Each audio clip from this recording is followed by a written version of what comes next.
23 नवंबर 1996 Ethiopia का capital अदीस अबाबा का airport बोल इंटरनेशनल धीरे धीरे एक्टिव हो रहा था। एयरपोर्ट पर हर तरह के लोग थे। किसी के हाथ में पासपोर्ट था, किसी के हाथ में बैग था और किसी के हाथ में टिकट। और फिर कुछ देर बाद बोर्डिंग अनाउंस होती है। यह है इथोपियन एयरलाइंस की फ्लाइट 961, एक बोइंग 767 9 साल पुराना एयरक्राफ्ट। इथोपियन एयरलाइंस के पहले वाइड बॉडी फ्लीट में से एक था। फ्लाइट का रूट सिंपल था, अदीस अबाबा से नायरोबी, फिर ब्राज़ाविले, वहां से लेगोस और लेगोस से आखिरी स्टेप अबीजान।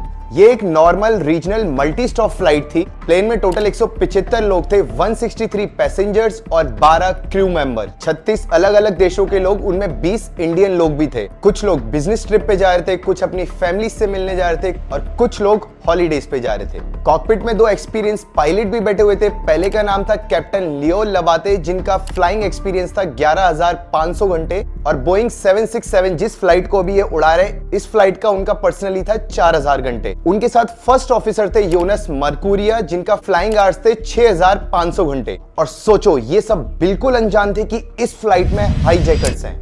कैप्टन अबाते एक एक्सपीरियंस पायलट थे और जो ये हाईजैकिंग होने वाली थी, इनकी पहली हाईजैकिंग नहीं थी, ये इनकी तीसरी हाईजैकिंग थी।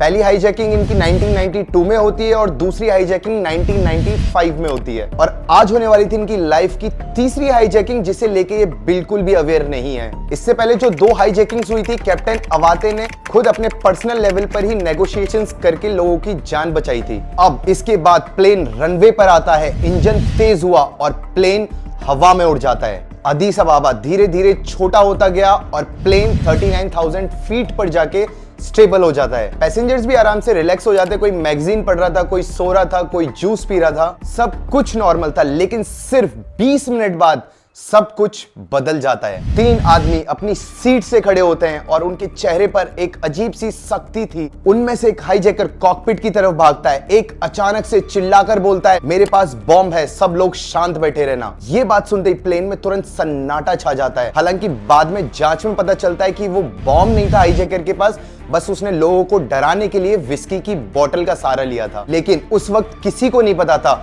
कैबिन क्रू ने भी रोकने की कोशिश की, लेकिन वो लोग इतने एग्रेसिव थे कि कॉकपिट का दरवाजा तोड़ के वो लोग अंदर घुस जाते हैं। उसके बाद फर्स्ट ऑफिसर योनस मरकुरिया पे हमला कर देते हैं और वो उन्हें तब तक मारते रहते हैं जब तक वो खून में लथपथ नहीं हो जाते। और जैसे ही उन्हें पता चलता है कि इनकी हालत खराब हो चुकी है, तो वो फर्स्ट ऑफिसर योनस को मारने के बाद कॉकपिट से बाहर फेंक देते हैं। पैसेंजर्स ने ये सब देखा। एक औरत चिल्लाने लगी, एक आदमी अपनी वाइफ का हाथ पकड़ के उसे संतुष्टि देने लगा कि सब ठीक हो जाएगा। लेकिन इस कहानी में कुछ भी ठीक होता हुआ नजर नहीं आ रहा था। अब कॉकपिट में सिर्फ कैप्टन अबाते और तीनों हाईजैकर्स थे। हाईजैकर्स ने डिमांड की कि हमें ऑस्ट्रेलिया लेके चलो। कैप्टन अबाते हैरान हो गए और उन्होंने हाईजैकर्स को बोला, ऑस्ट्रेलिया 10,000 किलोमीटर दूर है और जो प्लेन में फ्यूल है वो सिर्फ 3.5 घंटे का है हमारे पास। तभी हाईजैकर्स प्लेन में से मैगजीन उठा के कैप्टन अबाते को बोलते हैं, इसमें लिखा है बोइंग 767 11 घंटे तक उड़ सकता है, तो हमें बेवकूफ मत बनाओ। इसके बाद कैप्टन उन्हें समझाते रहे कि जो प्लेन की मैक्सिमम रेंज होती है वो अलग होती है और जो प्लेन के अंदर एक्चुअल फ्यूल होता है वो अलग होता है। लेकिन हाईजैकर्स इसके बावजूद भी नहीं समझते। वो सारे के सारे नशे में थे, फ्रेंच में बात कर रहे थे, जो कि इथोपियन लोगों के लिए थोड़ा सा अनयूजुअल भी था। इसके बाद हाईजैकर्स ने लोगों को पैनिक करने के लिए झूठ भी बोला कि हम 3 नहीं, हम 11 लोग हैं, जिससे कि लोग डर जाएं, उन्हें ये लगे कि हमारे आसपास भी हाईजैकर्स बैठे हुए हैं। जब कैप्टन अबाते ने एटीसी से बात करने की परमिशन मांगी, तो हाईजैकर्स ने सोच समझ के लगभग 1 घंटे बाद बात करने की परमिशन दी। कैप्टन अबाते ने नायरोबी एटीसी को मैसेज दिया, प्लेन हाईजैक हो चुका है और हमारा फ्यूल खत्म हो रहा है। इसके बाद ये सब सुनते एटीसी चौंक गई और उसने तुरंत कहा, मोम्बासा में लैंड करो। लेकिन ये सुनते ही हाईजैकर्स ने तुरंत मना कर दिया, क्योंकि उन्हें डर था लैंडिंग के बाद हम पकड़े जाएंगे। इसके बाद कैप्टन ने उन्हें बहुत समझाया, लेकिन हाईजैकर्स ने उनकी एक नहीं सुनी। उनका हेडसेट खींच लिया, उनके सनग्लासेस फेंक दिए और उनके सर पे वार भी किया। और धीरे धीरे अब पैसेंजर्स को भी समझ आने लग गया था कि फ्यूल खत्म हो रहा है, अब बचना बिल्कुल भी नामुमकिन है। एक माँ उम्मीद से अपने बच्चे को पकड़ कर बैठी थी, एक बुजुर्ग प्रार्थना कर रहे थे, एक न्यू मैरिड कपल एक दूसरे को देख रहा था कि सब ठीक हो जाएगा। लेकिन फिर सही 11:41 पे राइट इंजन बंद हो गया और अब धीरे धीरे टर्बुलेंस तेज होने लगा।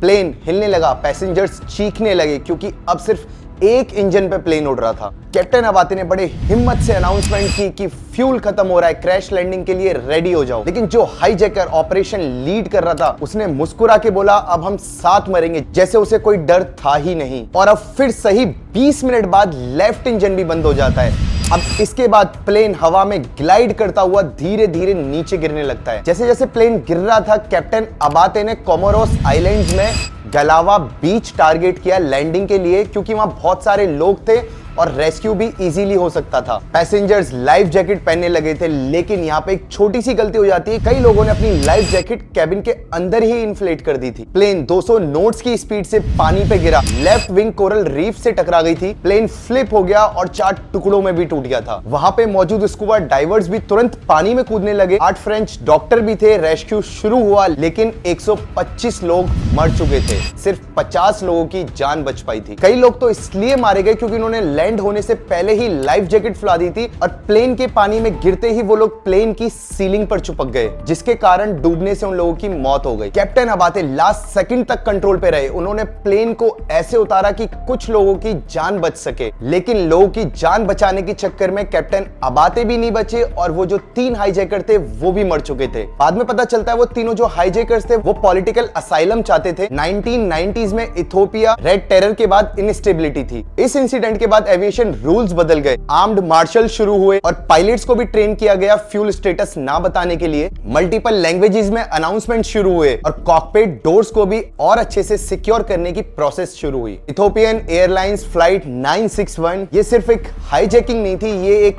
कहानी थी गलत फहमी की, डर की, हिम्मत की और एक पायलट की जो आखिरी सेकंड तक लड़ता रहा।